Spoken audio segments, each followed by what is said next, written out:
माळकरी मंडळी बिचारा पांडुरंगाच्या देवळावर गेले, कुत्र्याला उचललं, त्यासमोर आणलं, बायकोला आंघोळ घातली, त्याला आंघोळ घातली. आंघोळ घातल्यानंतर आपली शेवटची प्रक्रिया, आम्ही जातो आमच्या गावात. प्रेतयात्रा निघाली. अंत्ययात्रेमध्ये महाराज आपल्या पुरंदर तालुक्यामध्ये सगळ्यात पुढे कोण असतो? हा, शिकळी धरणारा. बरोबर, शिकळी धरणारा. शिकळी धरणाऱ्याच्या उजव्या हातात काय असतो? बोला की ओ, अहो सकाळी पण कीर्तन केलं, जेवलो नाही होती दिवसभर, पुढे जेवायचे, जरा भूक लागली पाहिजे. काय असते उजव्या हातात? शिकळी असते, ते मडकं असतं, ते असं ताटी बांधलेले असते, त्याच्यावर मडकं ठेवलेलं असतं. आणि डाव्या हातात काय असतो? कोणाच्या माहितीला गेलते का नाही? डाव्या हातात काहीच नसतं ना, पण त्याच्या डाव्या हातात कुत्र होतं महाराज. उजव्या हातात शिकळी, डाव्या हातात कुत्र. सगळ्यात पुढं ते, त्याच्या पाठीमागं 100 माणसं रांगेत होते. 100 माणसं. मस्कोवाला जाताना, पंढरपूरच्या वारीला जाताना तशी वडापाव घ्यायला, जेवण घ्यायला रांग असते, तशी त्याच्या मागं 100 लोकांची रांग. 100 लोकांची रांग. त्याच्या मागं महाराज भजनी मंडळ, त्याच्या मागं प्रेतयात्रा, भावकी गावकी नातेवाईक आपले रिलेटिव्ह सगळे माणसं मागं. अशी विचित्र गाव आहे. गावातून निघाली. अंत्यत्र गावातून निघाल्यानंतर मला सगळ्यात पुढे जो होता का शिकळी धरणारा, एका माणसाने गावातल्या नवीन माणसाने विचारलं, ओ कुठं चाललाय? म्हणलं बायको मिली, तिचं प्रेतयात्रा आहे. तुम्हाला एक काम करा. काय?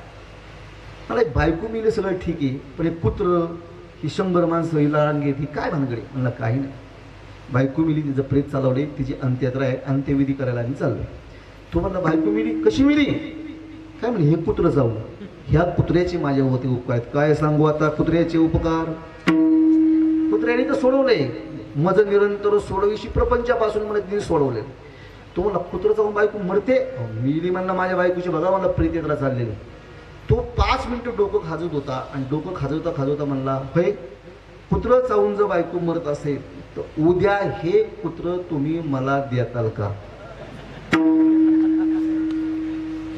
काय केलं कळ, काय केलं सकाळ घरी गेल्या काय करता? तो म्हणला हे कुत्र तुम्हाला मिळेल, पण उद्या नाही मिळणार. मग कधी मिळेल? तो म्हणला पुढच्या रविवारी मिळेल. तो म्हणला मग 8 दिवस का घेता? मला मग 100 माणसं लांबीत मागं जी उभं राहिले ती इडी म्हणून राहिलेत का? पहिला त्यांचा नंबर लागला जाईल, आणि मग नंतर तुमचा विचार केला जाईल. सगळी माणसं प्रपंच दुःखाने बेजारी, सगळी. मी सांगत नाही, सगळ्या संतांची प्रमाण बघा महाराज, सगळे प्रपंचाने बेजारे.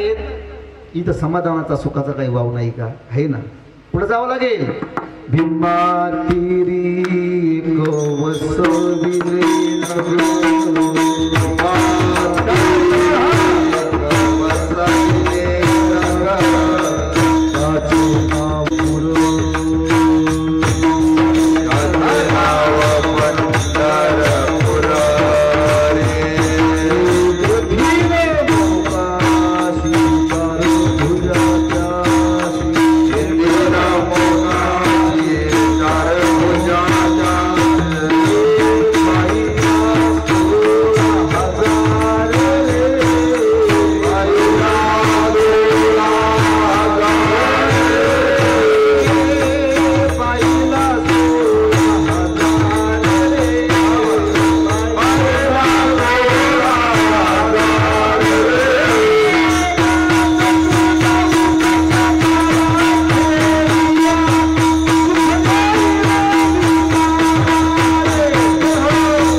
असं वारकरी चाली ह्या जरा अशा कमी म्हणतो पुरंदरमध्ये, कारण मला भीती वाटते.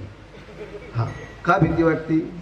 घुबली बिबली एखादी आहे म्हणजे काय करायचं, भीती वाटते मला. हे असलं ऐकलं की माणसाच्या अंगात वार. खाली बसलेल्या बऱ्यापैकी लोकांना असं वाटत असेल की आता नाचावं उठावं. महाराज ही सगळी प्रमाण वारकरी संप्रदायाची, या सगळ्या चाली वारकरी संप्रदायाच्या. योगायोगाने त्या चाली टिकवण्याचं काम आमच्याकडे आलेले. आम्ही वारकरी चाली सोडून शक्यतो दुसरं काही म्हणत नाही, कारण वारकरी चाली काय इतक्या गोड आहेत, का गोड आहेत? मला एकाने त्या दिवशी प्रश्न केला, का चाली इतक्या गोड आहेत? कारण ह्या वारकरी चाली शेकडो वर्षापासून चालत आल्या, त्या परंपरेने चालत आल्या. वारकरी संप्रदायामध्ये जोग महाराज वारकरी शिक्षण संस्थेची परंपरा आहे. त्या परंपरेमध्ये 4 महात्मे होऊन गेले. पहिला महात्मा होते बंकट स्वामी महाराज, दुसरा महात्मा होते लक्ष्मणबुवा इगतपुरीकर, तिसरा महात्मा होते मारुतीबाव गुरव, चौथे महात्मे होते SP कॉलेजचे प्राचार्य मामासाहेब दांडेकर. चौघ त्या बंकट स्वामी महाराजांनी या सगळ्या चाली बांधलेल्या आहेत. त्या बंकट स्वामी महाराजांचे शिष्य होते बाबूरावजी डवरी गुरुजी. डवरी गुरुजींचे शिष्य होते भूमकरांना, आणि त्या भूमकरांना आपले महाराज शिकलेले. लक्षात ठेवा, विजय महाराज. मला काय सांगायचंय, बंकट स्वामी महाराजांनी ज्या चाली बांधल्या, बंकट स्वामी महाराज गायकही 1 नंबरचे होते आणि वादकही 1 नंबरचे होते. त्या बंकट स्वामी महाराजांचे शिष्य भीमसिंह महाराज होते. भगवानगडाचे जे होते ना, ह्यांच्या अगोदर, आताचे जाऊ द्या, त्याच्या मागचे जे होते ते ओरिजिनल होते आणि प्रामाणिक होते. मागचे होते, हा म्हणजे ओरिजिनल होते आणि प्रामाणिक होते. मला काय सांगायचंय, बंकट स्वामी महाराजांच्या चाली आल्या अमृत महाराज नरखेडकरांकडे. नरखेडकरांच्या चाल्या आल्या आमच्या गुरुवर्य वैकुंठवासी रामचंद्र बाबा बोधे बाबांकडे, आणि त्या बोधे बाबांच्या चाली आमच्याकडे आल्या, आणि आम्ही त्या चाली तुमच्या पुढे मांडतोय. ही सगळी परंपरा, ह्या चाली शेकडो वर्षापासून इतक्याच गोड आहेत, इतक्याच गोड आहेत, इतक्याच गोड आहेत. का गोड आहेत? कारण ते धंदा करणाऱ्यांच्या मुखातून आलेल्या चाली नाही, तर ती सेवा आणि श्रद्धा ज्याची आहे, निष्ठेने त्या चाली सेवा करणाऱ्या लोकांच्या मुखातून आल्या, म्हणून त्या त्राका इतक्या गोड आहेत. लक्षात ठेवा. आणि म्हणून तुम्ही आजही बघा, वारकरी चालींचा भरणा फार फार कमी झालेला आहे. म्हणून शक्यतो परंपरा सांभाळणारे कीर्तनकार बोलवा. एक सांगू, 4 प्रसिद्ध कीर्तनकार बोलत असाल तर 4 अधिकारी कीर्तनकार बोलवले पाहिजे, आणि या व्यासपीठाचं पावित्र्य राखलं गेलं पाहिजे. विढाला विढाला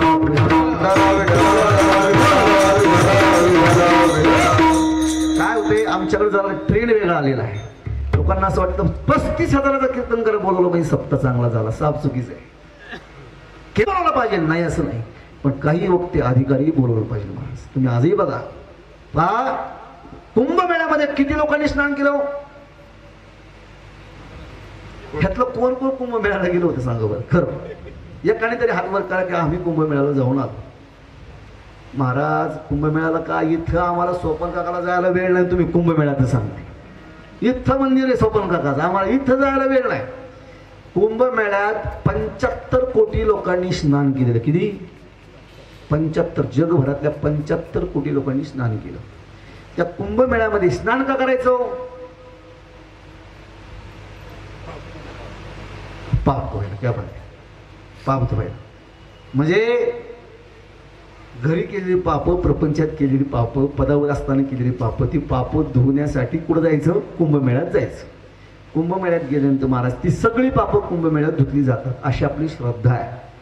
मला सांगा, कुंभमेळ्यात कुठली पाप धुतली जातात माहिती आहे? कुठली? ठरवून केलेली पाप नाही धुतली जात. काय काय म्हणते मग, ठरवून पाप करतील कुंभमेळ्याला 12 वर्ष जातील धुवून येतील. नाही नाही, न कळे झालेली पाप तिथं धुतली जातात. मग त्या पापाने काय होतं माहितीये? पापाने ते नदी अपवित्र होते. पापाने ती नदी अपवित्र झाली तर ती पवित्र होण्यासाठी कुठे येते माहिती? कुठं येती? संतांच्या पायाजवळ ती सगळी नद्या येतात महाराज, आणि संतांचं दर्शन घेऊन महाराज सगळी नद्या परत पापमुक्त होतात. मला का सांगायचे? एक सांगू, आयुष्यामध्ये केलेला परमार्थ सफल व्हावा असं वाटत असेल ना, तर महाराज आपली पुरंदरची भूमी इतकी श्रेष्ठ आहे. सद्गुरू सोपन काकांचं मंदिर आहे. सासूरला गेल्यानंतर महाराज कधीही जा, म्हणून तो महिन्यातून 4 वेळा जात असाल, त्यातला एक वेळ तरी एकादशी धरून कधी कधी पण त्या जात जा, दर्शन करत जा. न कळत घडलेली पाप त्यांच्या दर्शनाने नष्ट होतात. तुका म्हणे पापे जाती संतांची या जपे. संतांचा जप, संतांचं दर्शन केल्यानंतर पाप नष्ट होत असतात. बघा, तुकोबारायांनी तेच केलं. तुकोबारायांना लोकांनी विचारलं, तुकोबारायचं पहिलं लग्न झालं 13व्या वर्षी. पहिल्या पत्नीला दम्याचा आजार आहे म्हणून बापाने दुसरं लग्न लावून दिलं 15व्या वर्षी. काय बाप भाग्यवान असेल मामा, काय बाप असेल भाग्यवान. असे बाप प्रत्येकाला भेटले पाहिजे महाराज, भेटले पाहिजे. का इथं एकीचाच पत्ता नाही तर दुसरी कधी आणायची.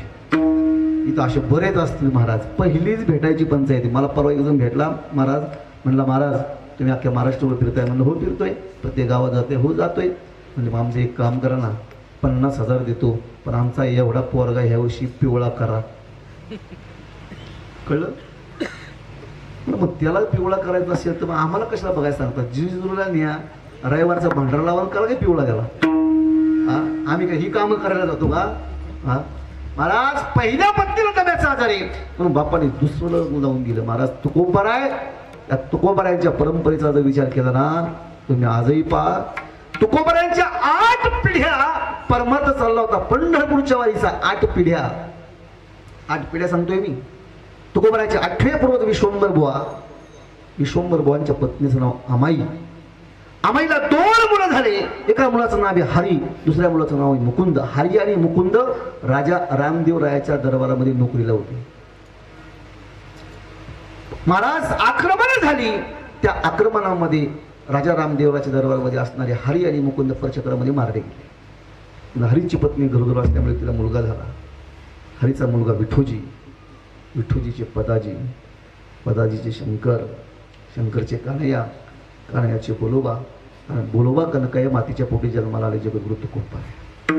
किती पिढ्या सांगितल्या मी. 8 पिढ्या. 8 लक्षात राहिलं वाटतं मला प्रत्येकाचे एक नाव. मी म्हणतो जाऊ द्या तुकोबाराच्या 8 पिढ्या. आपल्या तरी 8 पिढ्या आपल्याला सांगता येतील का. येतील का सरपंच साहेब. आमचे बाबा म्हणायचे आपल्या कसल्या पिढ्या, आपल्या पिढ्या मेल्या वडता वडता बिड्या. पिढ्या पिणाऱ्या पिढ्याची दखल घेतली जात नाही. मग कुठल्या पिढ्याची दखल घेतली जाते ऐका. जगाच्या कल्याणा जगाच्या कल्याणा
जगाच्या पाठीवरती घेतली जाते. तुकोबाराच्या 8 पिढ्यांची परंपरा आहे. पंढरपूरच्या वारीची 8 पिढ्या. त्या परंपरेचं पालन करणारे जगद्गुरु तुकोबारा 8वे. पहिलं लग्न 13 वर्ष झालं. दुसरं लग्न महाराज पहिल्या पत्नीला दम्याचा आजार आहे म्हणून बापाने दुसरं लग्न लावून दिलं 15व्या वर्षी. 2 पत्न्यांचा प्रपंच तुकोबारा इतका उत्कृष्टरित्या सांभाळत होते, इतका सुंदर सांभाळत होते काय कोणी जण माहित नाही. एक सांगू, आयुष्यामध्ये कधी कोणाच्या कधी संकट येईल सांगता येत नाही महाराज. कधी सुद्धा संकट येऊ शकतं. पहा, सावकारकीचा महाजनकीचा व्यवसाय होता त्या काळामध्ये. इसवी सन 1632च्या अगोदरचा काळ सांगतोय. छत्रपती शिवाजी महाराज जन्माला आले 1630 ला. 1630 ला छत्रपती शिवाजी महाराज जन्माला आले आणि 1632च्या अगोदरचा काळ जगद्गुरु तुकोबारायांकडे त्या काळामध्ये 3-4 तालुक्यातल्या लोकांचा कर जात होता. कर आपल्याकडे जो शेतसारा ग्रामपंचायत गोळा करते ना, पाणीपट्टी शेतसारा, पूर्वी पाणीपट्टी नव्हती पण शेतसारा पूर्वी बसून आहे. शेतीचा सारा सगळं असणारं महाराज ते जगद्गुरु तुकोबारायांच्या घरी जात होते. सावकारकी महाजनकीचा व्यवसाय होता.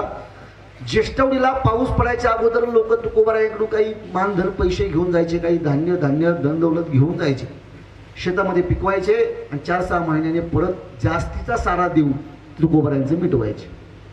त्या काळामध्ये आमचे वैद्यभाऊ सांगायचे 4 लाख रुपयाचं कर्ज जगद्गुरु तुकोबारायांनी परिसरातल्या पंचक्रोशीतल्या लोकांना वाटलं होतं 400 वर्षापूर्वी. किती लाखाचं?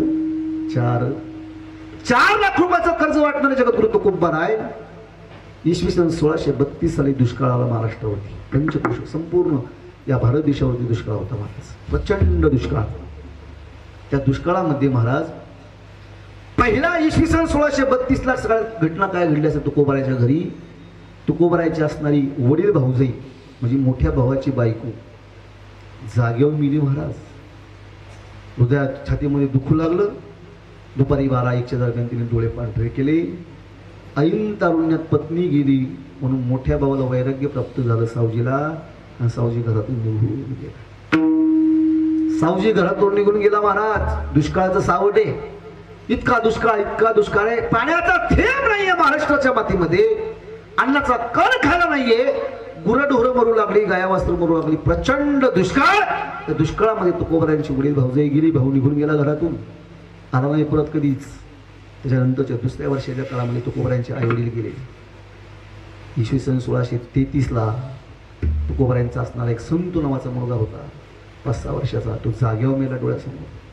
आणि ज्या पत्नीला दम्याचा आधार होता ना, ती पत्नी अक्षरशः या दुष्काळात टिकली होती पण खायला काही भेटलं नाही महाराज. खायला एक पत्नी अक्षरशः अन्न अन्न अन्न अन्न करून मेली महाराज. कोणाची पत्नी मेली अन्न करून?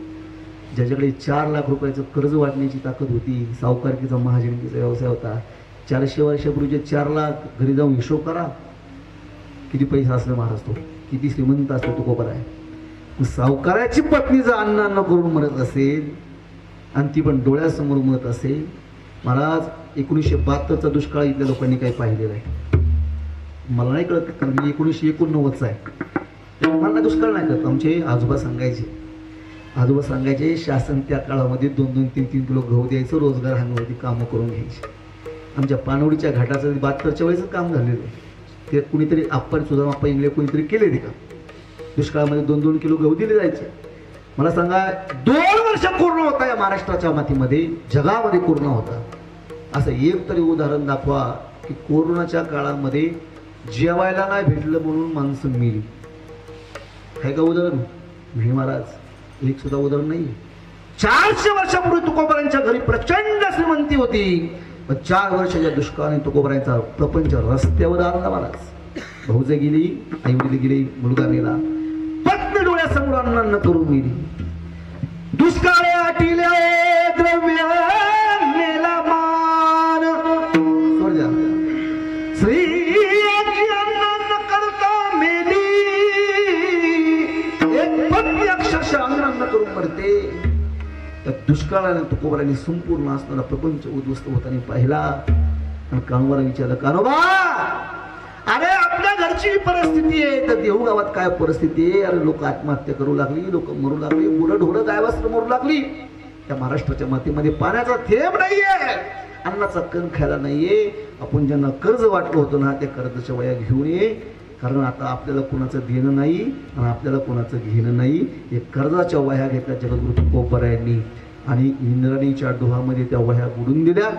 वह्या बुडवल्यानंतर महाराज या महाराष्ट्राच्या मातीमध्ये पहिली कर्जमाफी करणारे संत जो कोण असतील तर जगद्गुरु तुकोबाराय. लक्षात ठेवा, 400 वर्षापूर्वी जगद्गुरु तुकोबारायांनी कर्ज माफ केलं.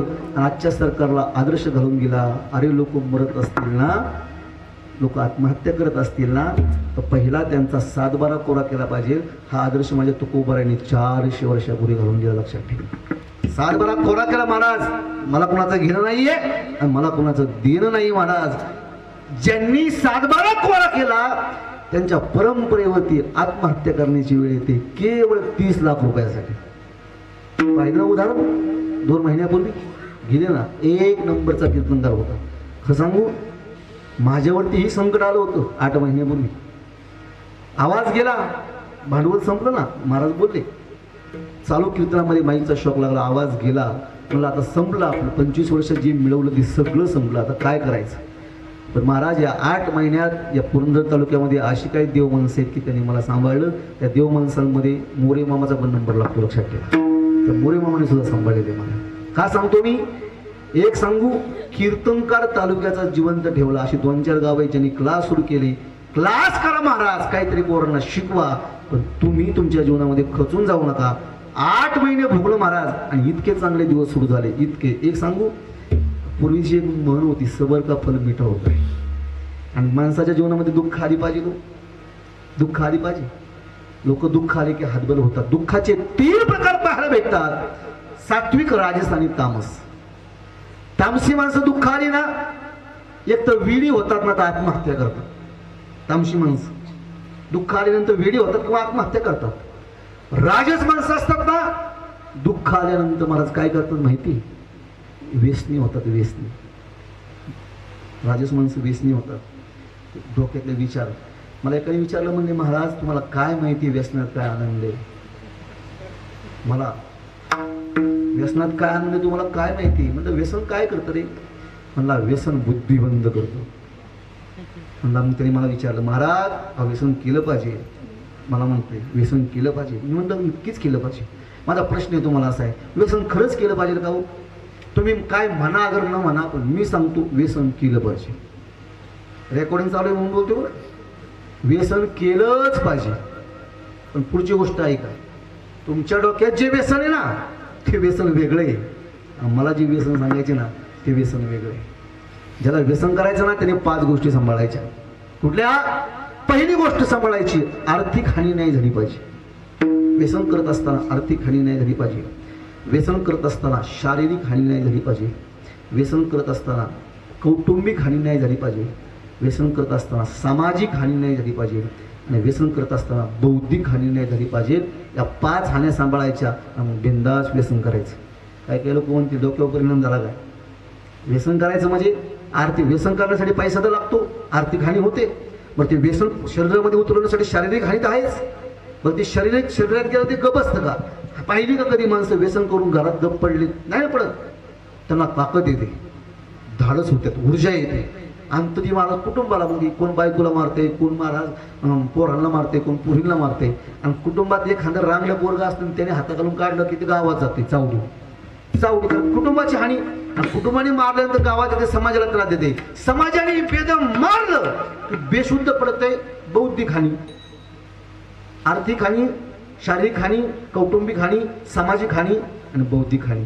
5 हानी सोडायच्या, 5 हानी सांभाळायच्या आणि व्यसन करायचं. काही काही लोक म्हणते मग महाराज 5 हानी सांभाळायच्या व्यसन करायचं, असं एखादं व्यसन आहे का. आहे ना व्यसन. ते व्यसन माझ्या तो कोबरायला होत. लक्षात 5 हानी सोडून 5 हानी सांभाळून महाराज एक एकच व्यसन आहे. कुठलं.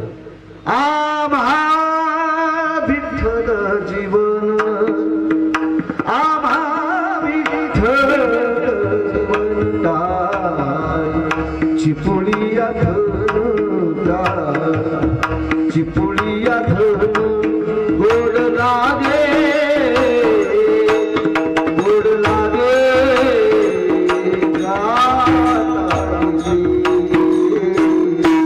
विठ्ठल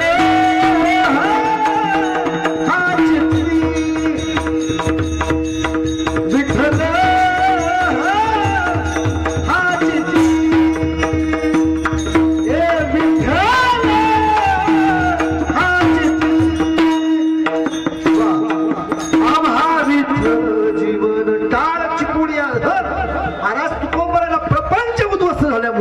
एक व्यसन लागलं ते परंपरेने चालत आलेलं परमार्थाचं. 8 पिढ्यांचा परमार्थ होता. आणि महाराज एक सांगू, महाराज दुःख माणसाच्या जीवनामध्ये आली पाहिजे. दुःखाने या जगावरती काय उपकार केला. दुःखाने या जगाला संत दिले, दुःखाने या जगाला शास्त्रज्ञ दिले, दुःखाने या जगाला लेखक दिले, दुःखाने या जगाला कवी दिले, दुःखाने या जगाला जगद्गुरु तुकोबराय दिले. लक्षात ठेवा, दुःखाचा उपकार आहे. दुःखाने होतो काय माहितीये? दुःखाने अंतकरणाची भूमी भाजून निघते. बघा, ज्याला परमार्थाचं पीक सुपीक करायचं ना, त्या माणसाचं अंतकरण भाजलं गेलं पाहिजे. आणि ज्याला दुःखाचं जाणच नाही त्याला काय परमार्थ कळणार आहे? त्याला काय सुखाचा आनंद भेटणार आहे? माणूस बघा, जगद्गुरु तुकोबरायची अंतकरणाची भूमी भाजून निघली. आणि एकदा का अंतकरणाची भूमी भाजून निघली ना, तिथे एक सुंदर पीक येतं. त्या पिकाचं नाव आहे वैराग्य. विढाला विढाला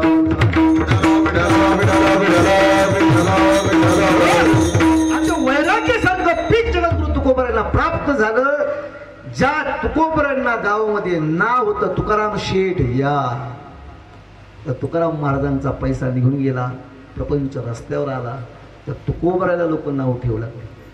तुकोबरायचे प्रमाण सांगतात, काय खावे आता कोणीकडे जावे, काय खावे आता कोणीकडे जावे, काय खावे आता कोणीकडे जावे, काय खावे आता कोणीकडे जावे.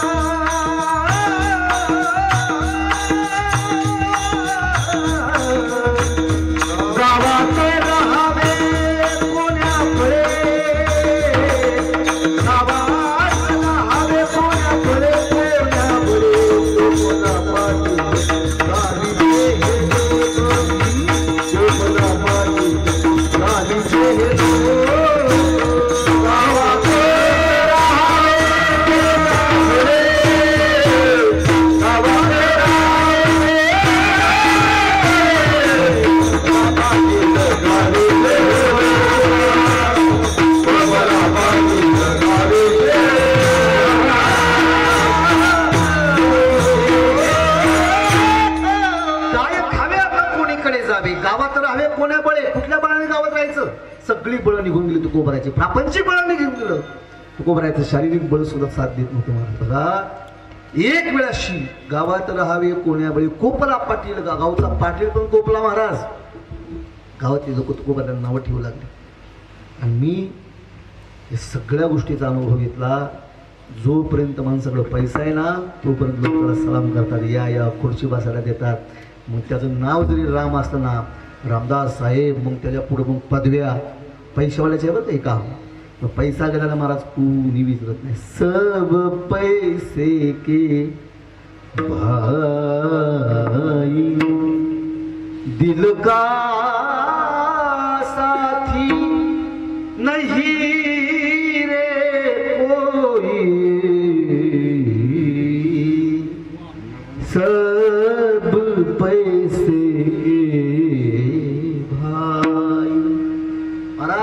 एक वेळ तुकोबराय म्हणतात, माझ्याकडे पैसे मागायला लोक आले तर माझं पाय चाटायचं बाकी होतं. बस इतकं माझ्या पुढे विनवण्या करायच्या आहे. आता ती लोक मला नावं ठेवू लागली. बस ज्यांच्यासाठी जगत होतो, ज्यांच्यासाठी सगळं करत होतो, आता त्यांच्यासाठी जगण्याची इच्छा उरली नाही. महाराज, तुकोबरायांना गाव सोडावं लागला. कोपला पाटील गावीचे लोक, आता माझं भीक कोण घाली. तुकोबरायांना जेवायला सुद्धा कोणी द्यायला. महाराज, प्रपंच उद्ध्वस्त झाला, गाव सोडावं लागला. वाक्य नीट ऐका, ज्याला प्रपंचातला उच्चांक गाठायचा त्याने लोकांच्यातच राहिलं पाहिजे. ज्याला परमार्थातला उच्चांक गाठायचा आहे त्याने एकांतात गेलं पाहिजे. लक्षात ठेवा, तुकोबरायांनी एकांतात काय महाराज बघा ना, ह्या लोकांनी भोगले ना महाराज.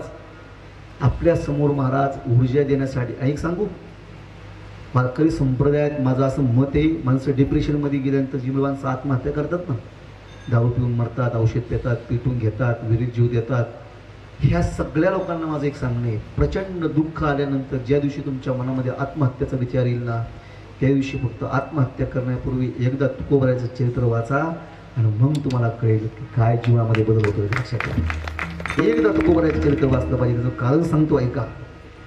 मी अशी काही माणसं पाहिली भामचंद्रावरती येणारी. 2 माणसं आली होती, महाराज जगण्याची इच्छा राहिली नाही, आता उद्याचा शेवटचा दिवस. त्याला म्हणलं का मारायचं आहे? त्यांनी अनेक कारणं सांगितली, प्रपंच दुःख सांगितलं. अरे म्हणलं का मारायचं? त्याला तुकोबरायांचं चरित्र दिलं महाराज, लरा पांगारकरांचं चरित्र दिलं. एवढं चरित्र वाच, शेवटच्या शब्दापर्यंत वाच, आणि वाचल्यानंतर मग तुला मारायचं असेल तर मर. महाराज त्यांनी चरित्र वाचलं, घरादाराचा डायरेक्ट त्याग केला. ते वारकरी महाराज आज त्यांची गाथा पाठी लक्षात ठेवा. गाथा तुकोबराची गाथा पाठी महाराज आयुष्यामध्ये केलेला परमार्थ कसं फळ आहे तो सांगून जाईल. ऐका, जगद्गुरु तुकोबाराय एकांतात जातात. कधी घोरडा, कधी भामचंद्र, कधी महाराज त्या ठिकाणी भंडारा. आणि एकांतात गेल्यानंतर महाराज काय एकांतामध्ये काय प्रक्रिया होते बघा. सूर द्या. येणे सुखेचे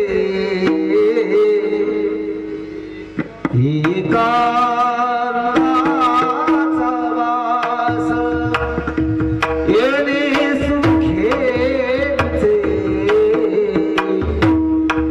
एकांताचा वास, नाही गुणदोष अंगाई, नाही गुणदोष अंगाई,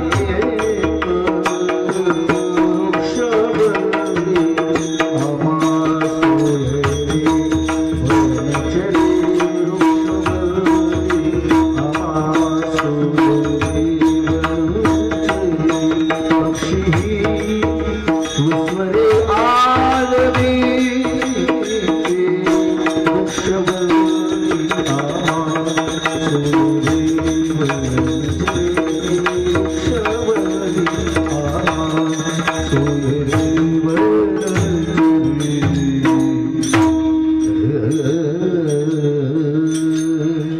तुकोबरा एकांतात लक्षात ठेवा.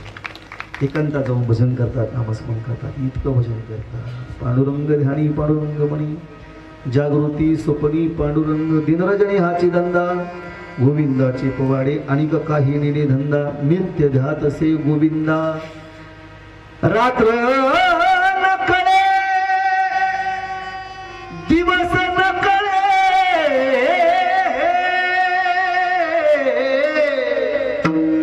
अंगी दैवत हे.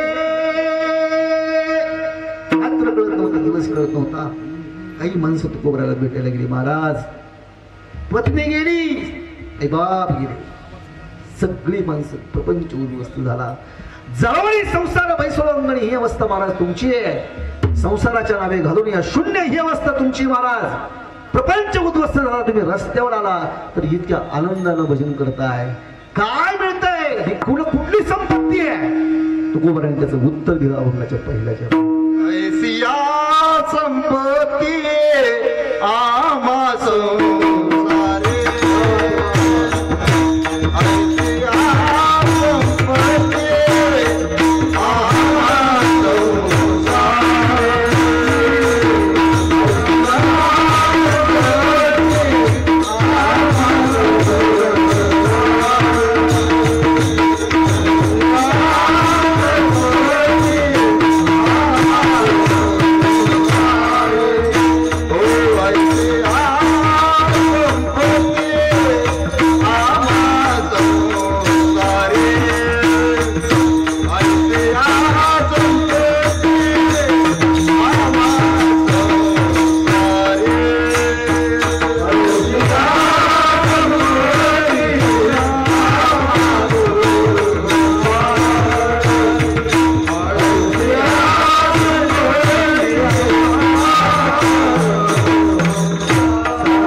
चाल पंचम मधून घेऊन षडजला लावली ना की लय गोड झाला. पंचमला म्हणायची, षडजला त्याचा अंतराने पोहोचवायचं. वारकरी चाली काय चाले तो महाराज संप्रदायाच्या लोक चालीची राहिले नाही म्हणून आम्ही त्या चाली लोकांसमोर गात नाही, लक्षात ठेवा. नाही आता राहिलेच नाही ना लोकांना दिसता. मला तर एक जण काय म्हणलं माहिती का, कीर्तनात महाराज चालू कीर्तन हे 10-12 हजार लोक आणि एवढी कीर्तन महाराज त्या रायगडला कीर्तन झाल्यानंतर मला खेळता मला एवढे 1000 रुपये घ्या आणि तेवढं आईचं गाणं म्हणलं मला तसं येत नाही बाबा. हा देवाचं म्हणतो गाणं, आईचं गाणं म्हणला 1000 रुपये देतो. मा काका ही पद्धत आपल्याकडे सुरू झाली. ही पद्धत पूर्वी संप्रदायात नव्हती. पैसे देण्याची पद्धत कुठं होती माहिती का, जत्रत. काय या 200 रुपयाचं म्हणणं, हा लोकांना कळेल पण घरी गेल्यावर कळलं, आता नाही कळणार. काय या 200 रुपयाचं म्हणणं महाराज, ती प्रथा आता इकडं सुरू झाली तर नवर वाटू देऊ नका, अवघड चालले महाराज. म्हणून परंपरा सांभाळल्या पाहिजे, सगळ्यात महत्त्वाचं महाराज ज्या दिवशी परंपरा सांभाळू ना त्या दिवशी संतांची कृपा होईल. आणि ज्या दिवशी संतांची कृपा होईल ना जगण्याचं लक्षात ठेवा. तुका म्हणे जिने भले संत संगष्टने जगद्गुरु तुकोबराने महाराज प्रपंच उद्ध्वस्त होताना पाहिला.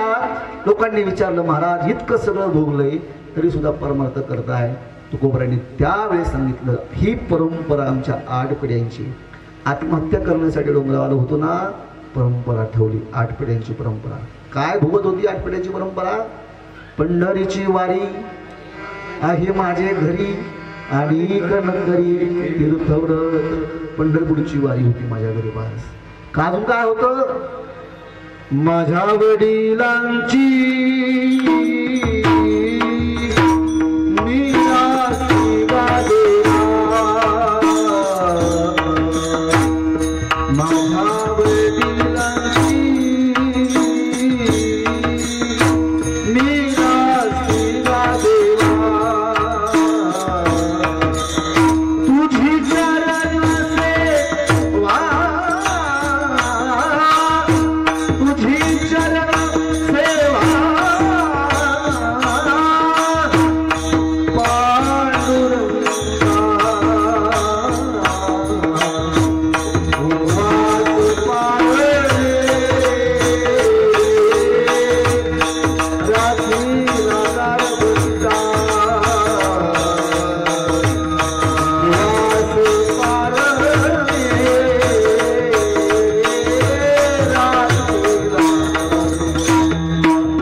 चरणाची सेवा आणि सगळं आमच्या पिढ्या 8 पिढ्यापासून भोगत होते. आमचा काम आता प्रपंचासाठी परवानगी देत नाही, आमचा काम आता परमार्थासाठी त्या ठिकाणी परवानगी देत नाही. तुम्ही अजूनही बघा सगळ्या गोपिकांचा काम, गोपिका म्हणजे गवळणी, सगळ्यांचं काम भगवंताशी भोगत होता महाराज. आपला काम प्रपंच भोगतो आणि प्रपंचातल्या गोष्टी आणि आपल्या कामाने प्रपंचातल्या गोष्टी भोगल्या ना तिथं काय त्रास आहे बघा आणि काय तोटा आहे बघा. भोगे रोगे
भीती. प्रपंचातला भोग भेटला की रोग होण्याची शक्यता आहे. अजूनही बघा शुगर कोणाला माहिती आहे, शुगर जास्त कोणाला आहे. माझं असं निरीक्षण आहे साखर कारखानदारांना जास्त शुगर आहे. आमचे ते जगन्नाथ अण्णा म्हणायचे, अण्णाला एकाने सांगितलं म्हणजे अण्णा अहो हा कारखाना बंद आहे. कारखाना बंद आहे मग याचा चेअरमन चालू असेल. नाही कळलं, जेवण करा बरोबर उद्या सकाळी अमृत महाराजांचं कीर्तन आहे का. अण्णांचं वाक्य भारी असतं. अण्णा म्हणायचे जिथं भोग आहे तिथं रोगाची भीती आहे. चष्मा कोणाला लागलेला आहे, जो जास्त टीव्ही बघतो त्यांना. लोक म्हणतात तुम्ही, आम्ही नाही, आम्हाला वाचून लागलाय. लक्षात ठेवा भोगाला रोगाची भीती आहे महाराज. जिथे भोग आहे, भोग आणि रोग असे हात धरून येतात. गोपिकांचा काम जर कुणाला भोगत असेल तो महाराज देवाला भोगत होता. बघा ना किती भोगायचा. शेवटचे 5 मिनिटं राहिलेत, फक्त 5 मिनिटात मी कीर्तन संपवणारी. ऐका गोपिकांचा काम. धन्य भाग्याच्या त्या जन्मल्या संसारी, धन्य भाग्याच्या त्या जन्मल्या संसारी, ज्याचे ध्यानी मनी नित्य काळ हरी, ज्याचे ध्यानी मनी नित्य काळ हरी, करिता काम काज दृष्टी तयावरी, करिता काम काज दृष्टी तयावरी, बोलता चालता जेविता निरंतरी होय. धन्य भाग्याच्या त्या जन्मल्या संसारी, धन्य भाग्याच्या त्या जन्मल्या. तुझ्या मुरलीचा सुरतान मी विसरले संसार सोडून धरिले रान, संसार सोडून धरिले रान.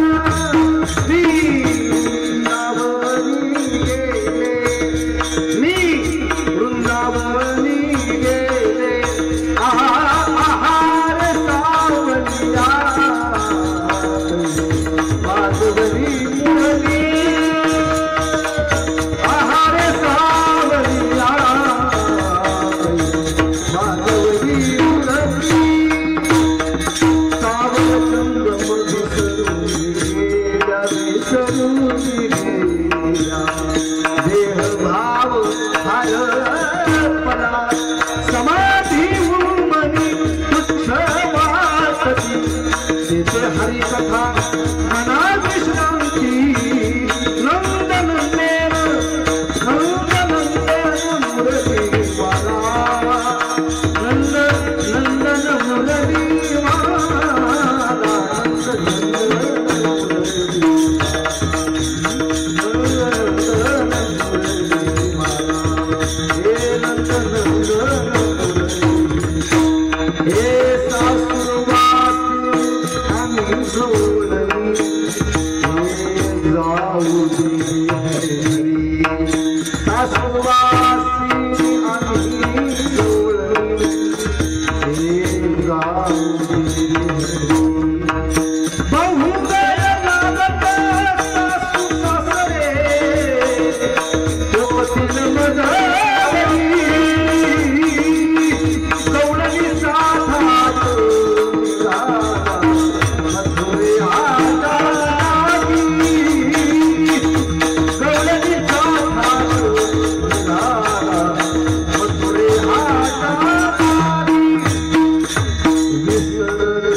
सासऱ्याची नाही मर्यादा. कोणी जावा कोणी नंदा, कोणी जावा कोणी नंदा, हे हरली परमा नंदा नंदा. बाबा बोले पायी, बाबा बोले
गोपिकांचा का देवाला भोगत होता. लक्षात ठेवा.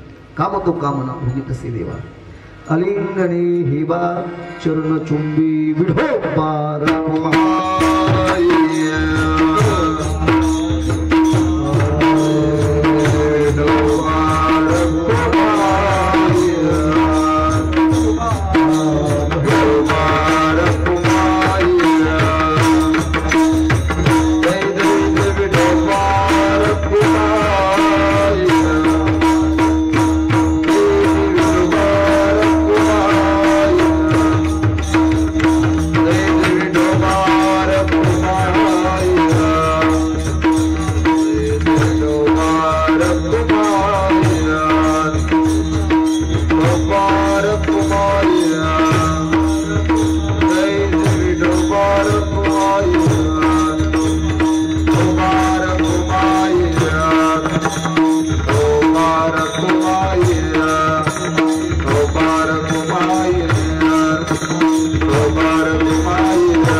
कामतो कामना भोगित से देवा अलिंगणे हेवा चरण चुंबी. आज पहिला दिवस आहे.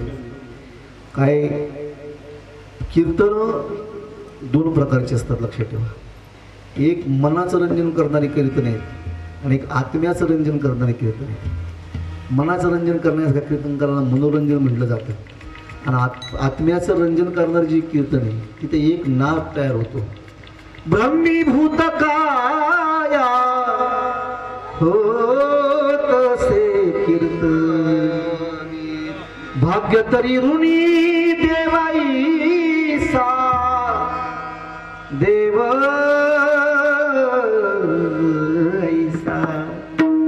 सगळ्या संतांनी दुःख भोगली. असं महाराज छत्रपती शिवाजी राजांपासून माणसं उगाच मोठी होत नाही महाराज. जी माणसं मोठी झालीत ना त्यांचा भूतकाळ माणसांनी पाहिला पाहिजे. सगळे संत महाराज दुःखाला सामोरे गेले. म्हणून या प्रापंचिक लोकांसाठी संतांचा काय उपयोग आहे. संकट आल्यानंतर खचून जायचं नाही. संकट आल्यानंतर महाराज धीर सोडायचा नाही, संयम सोडायचा नाही. एक सांगू, माणसाच्या जीवनामध्ये दोन विकार माणसाला फार त्रास देतात. काम आणि क्रोध. काम इच्छा व्यक्त करतो ही मला मिळालं पाहिजे आणि ते जर नाही मिळालं तर निर्माण होतो क्रोध. आणि काम आणि क्रोधाने अख्खा प्रपंच अख्खं जग कामाला लावले महाराज. तुकोबरायांनी काय केलं, काम आणि क्रोध या दोघांना महाराज एका बंधनात आणून ठेवलं. त्या दोघांना हृदयातून काढून टाकण्यासाठी त्यांनी एकच काम केलं. तुका म्हणे देह भरिला विठ्ठली काम क्रोध केले घरडीते. बस तुकोबरायांचा काम आता फक्त आणि फक्त देवाला भोगत होता. आणि तो भोगत असताना त्यांनी फक्त शांतीचा संयोग ठेवला होता महाराज. माणसं भोगत असताना महाराज कितीतरी अशी माणसं आहेत, गाडी घेतली ठेव स्टेटस, गळ्यातला एक तोळा घेतला ठेव स्टेटस, कळसाला 1000 रुपये देणगी दिली ठेव स्टेटस. परवा एक स्टेटस पाहिलं, एका कीर्तनकाराने 4 तोळे घेतले ठेव स्टेटस. अरे काय, आपण जो भोग भोगतो तो लोकांना दाखवण्यासाठी भोगतो महाराज. अशी किती माणसं येतात, लोकांना दाखवण्यासाठी नाही करायचं महाराज. एक सांगू, कीर्तन लोकांना आवडेल की नाही मला माहित नाही, देवाला संतांना आवडलं पाहिजे. त्या दिवशी कीर्तन करायचं जगणं बंद, लक्षात ठेवा. हा, लोकांना काही आवडतं. अहो इथं किती लोक अशी आहेत महाराज, परमार्थ करणारी लोक आहेत ना इथं सुद्धा बसलेली. जे माणसं सप्त्याला पुढे पुढे आहेत ना ती माणसं तमाशा ठरवाय पण पुढे पुढेच. घरी जाऊन फक्त अभ्यास करा. मी फक्त इथं सांगतोय कारण आम्ही पाहिलेले जी सप्त्याकडे ती जत्रेला सुद्धा आहेत, जी तमाशा ठरवायला सुद्धा आहेत. मला असं मन नाही, ठरवू नये असं नाही. गावातले सांस्कृतिक कार्यक्रम पाहिले पाहिजे, पण त्याच्यामध्ये किती गुंतलं पाहिजे हे फार महत्त्वाचं आहे. जितक्या मोठ्या प्रमाणात यात्रा करताना तितक्या मोठ्या प्रमाणात सप्त सुद्धा झालं पाहिजे. आणि महाराज या पूर्व पट्ट्यातली महाराज नायगाव असेल, राजुरी असेल, आपलं माळशिरस असेल, अशी मोठमोठी गावं आहेत ही पुरंदरच्या संप्रदायाला अभिमान वाटावा असे कार्यक्रम आपण भरवत आहे. आणि आपण सगळेजण सहकार्य करता, लक्षात ठेवा. हे तरुण पोरं पाहिली. आणि एक सांगू, तुमच्याकडे सौजन्य देण्याची जी परंपरा आहे ना ही मला फार आवडते. त्याने गावावरचा लोड जरा कमी होतो, लक्षात ठेवा. आणि दिलं पाहिजे. माझं तर असं मत आहे इथंच दिलं पाहिजे. इथं जे देतात ना महाराज त्याच्या 42 कुळ्यांचा उद्धार होतो. 42 पिढ्या 42 कुळांचा उद्धार होतो. इथं दिलं पाहिजे. हा तिथं मी म्हणतो चौफळ्यावर जाऊन 10,000 घालण्यापेक्षा इथं कीर्तन करायचं सौजन्य म्हणा, एखाद्या पंक्तीचं सौजन्य म्हणा, इथं दिले पाहिजे. चौफळ्या वगैरे हसले वाटतं बरेच लोक. कारण आम्हाला माहिती आहे ना अजून तर यायचंय, अजून तर बरंच येणार आहे. इथं आल्यानंतर तो फार मी बोलणार नाही ते, फक्त येणार आहे. आहो पुरंदर तालुक्याला चांगले दिवस येणार आहेत. फक्त एक सांगू, नीट खाता आलं पाहिजे माणसांना, फक्त लक्षात ठेवा. हां ज्या दिवशी पैसा आला त्या दिवशी नीती सोडू नका. मी मावळात कीर्तनाला जातो महाराज. मावळात कीर्तनाला गेल्यानंतर ना 5-5 कोटीचे बंगले बांधलेत, पण त्या बंगल्यात पांडुरंगाची मूर्ती 1-1 लाख रुपयाच्या मूर्ती आणून बसवलेत महाराज पांडुरंगाची. आणि भक्ती करतात, सेवा करतात.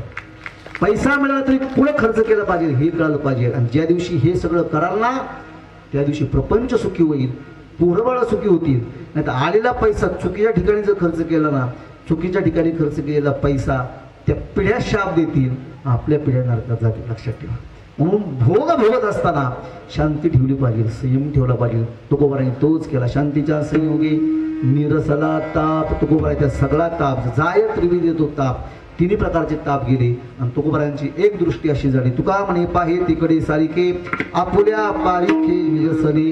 सगळी माणसं तुकोबारांना एकसारखी दिसू लागली. बस हे सगळे देवाचे अंश. सर्वागठी राम धियाधी एक सूर्य प्रकाशक सहस रश्मी ज्ञानेश्वर माऊली नाराज माऊली तुकाराम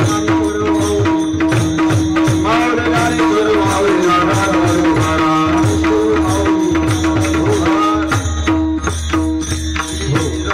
तुमचा जास्त वेळ नाही घेणार, 1-2च मिनिटं घेणार आणि कीर्तन सोडणार आहे. मला 9:30चा टायमिंग दिला होता.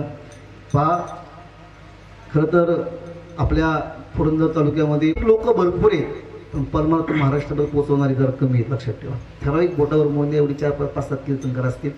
महाराज मराठवाड्यामध्ये गेले एका गावात 12-12, 15-15 कीर्तनकार आहेत. महाराज खरं सांगू, आपल्याकडे कीर्तनकारांची कमतरता आहे. आपल्याकडे कीर्तनकारांची कमतरता असल्यामुळे, प्रचारकांची कमतरता असल्यामुळे सोपानकाकांचा फार प्रचार झालेला. लक्षात ठेवा. म्हणून आम्ही नायगाव मुक्कामी असताना मामांनी फार मोठा नियोजन केलं 2 वर्षापूर्वी. मी 4-5 दिवस थांबल्यानंतर काही पुरंदरच्या वारकऱ्यांचं असं म्हणणं होतं की तुम्ही संत सोपानकाकांचं भजन काहीतरी महाराष्ट्रभर व्हायरल करा, म्हणा, तयार करा, गात्यातून काढा, पण तयार करा. तर ते संत सोपानकाकांचं भजन फक्त 1 मिनिटाचं आहे. सगळ्यांनी मोठ्याने प्रेमाने माझ्या मागं म्हणायचं, सगळ्यांनी मोठ्याने म्हणायचा, सगळ्यांनी टाळ्या वाजवायच्या. 1च मिनिटाचं भजन आहे. सगळ्यांनी मोठ्या प्रेमाने म्हणा. हां सोपान देवा सोपान देवा ब्रह्मस्वरूपा सोपान देवा.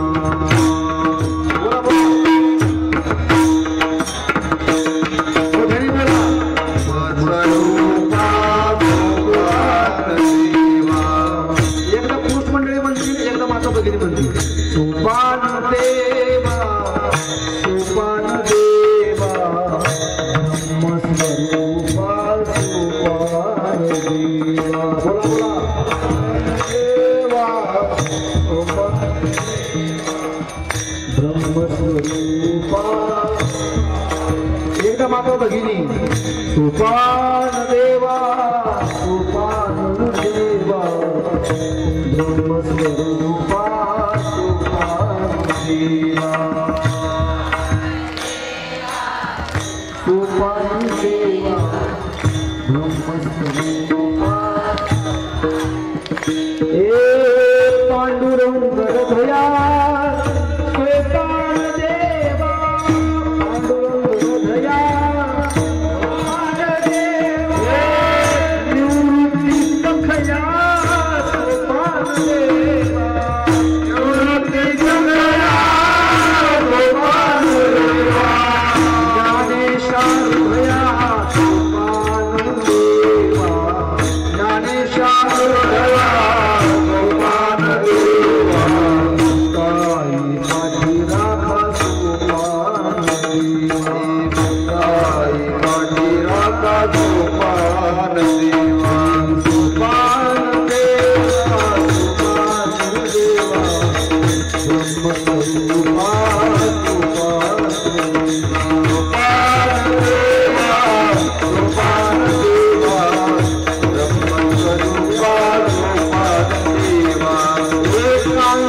प्रिया सोपान देवा एकांत प्रिया सोपान देवा नागेश्वर सहवासा सोपान देवा सारे धर्माचा सोपान देवा रामाची दिवसा सोपान देवा रागाची निवासा सोपान देवा सासवडा बसया सोपान देवा हृदया सोपान देवा सासवडा बसया सोपान हृदया सोपान देवा देवा सोपान देवा ब्रह्मस्वरूपा सोपान देवा सोपान देवा ब्रह्मस्वरूपा सोपान देवा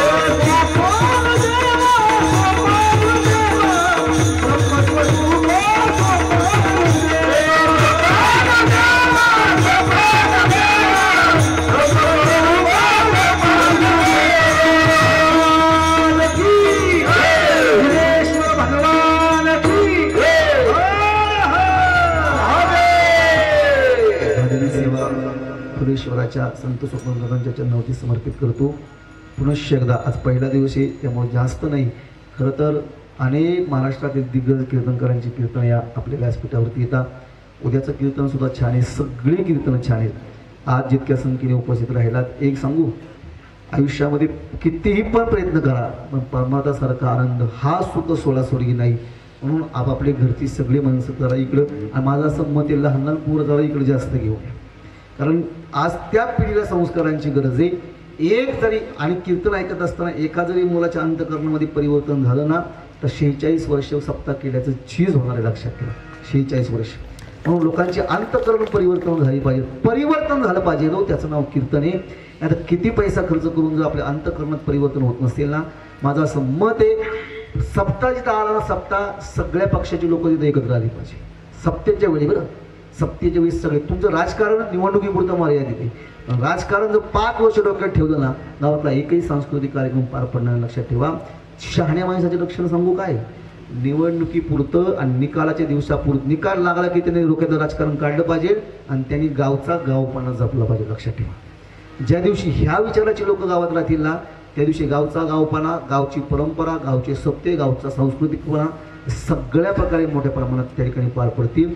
म्हणून बऱ्यापैकी कार्यक्रम हा मोठा आहे आणि मोठ्या असणाऱ्या कार्यक्रमाला आमच्या तरुण बांधवांनी सगळ्यांनी सहकार्य करावं अशी मी विनंती करतो. कारण तुम्ही दिलेलं इथं प्रत्येक दान तुमच्या असणाऱ्या कुळासाठी, तुमच्या असणाऱ्या पिढ्यासाठी आणि पुढच्या असणाऱ्या जन्मासाठी ते फायदेच असल्यामुळे सर्वांसाठी मी एकच देवाजवळ मागणं मागेल. अकल्पायुष्य व्हावे तया कुळा माझी या सगळा हरिचारा कल्पनेची वादान हो कोणी काळी संत मंडळी सुखी असो अहंकाराचा वारा न लागू राजसा माझ्या विष्णुदासा भविकाशी नामा म्हणे तया असावे कल्याण ज्या मुखी निधान पांडुरंग विठ्ठल विचार दे विचार दे आ बोली दे गोरे देवा कोणी वंदरे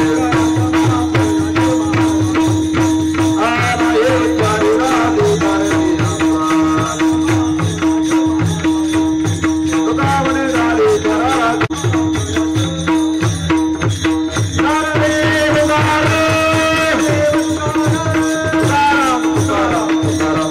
तुकाराम पोचले श्री ज्ञानदेव तुकाराम महाराज की जय. श्री क्षेत्र भुलेश्वर माळशिरस या ठिकाणी चालू असलेला हा राम उत्सवाच्या निमित्त औचित्य साधून अखंड हरिनाम सप्ताह आज पहिला दिवस आणि आज पहिल्या दिवसाची हरिकीर्तन सेवा आपल्या पुरंदर तालुक्याचे भूषण हरिभक्तीपरायण प्रवीणजी महाराज लोळे शिवचरित्रकार व्याख्याते आळंदी यांनी 17वी अशी या ठिकाणी ही हरिकीर्तन सेवा संपन्न केली. त्याबद्दल माळशिरस ग्रामस्थांच्या वतीनं आणि सप्ताह कमिटीच्या वतीनं त्यांचं हार्दिक असं अभिनंदन. महाराजांचा सन्मान करण्याकरता ज्यांचा सौजन्य आहे त्यांनी येऊन महाराजांचा या ठिकाणी सन्मान करायचा आहे. चला. आजचे सौजन्य सो इंदुबाई वामन कामठे, सदस्य ग्रामपंचायत माळशिरस, सचिन आबासू बोरकर, नवनाथ दगडू बोरावके, प्रतीक सुखदेव इंदलकर या भाविकांनी या ठिकाणी येऊन महाराजांचा सन्मान.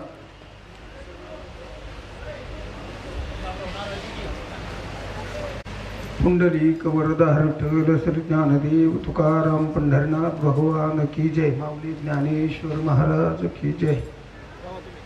या ठिकाणी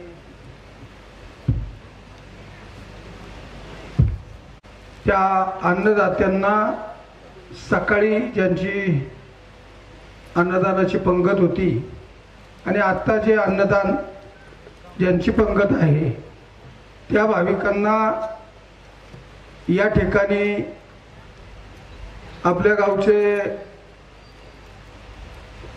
दोन युवक सामाजिक कार्यकर्ते बाळासाहेब पोपट यादव आणि पोपट बाळासाहेब यादव आणि मोहन बबन यादव या युवकांच्याकडून विठ्ठल रुक्मिणीची मूर्ती त्या ठिकाणी देण्यात येणार आहे. तरी त्या अन्नदात्यांचं नाव घेतल्याच्या नंतर त्यांच्यातून स्वीकारायची. आजचे सकाळचे अन्नदाते पुष्पशंकर तामाणे, माजी सदस्य ग्रामपंचायत माळशिरस आणि बबन बाजीराव यादव यांचा या ठिकाणी विठ्ठल रुक्मिणीची मूर्ती देऊन सन्मान होणार आहे. तरी त्यांनी यायचे.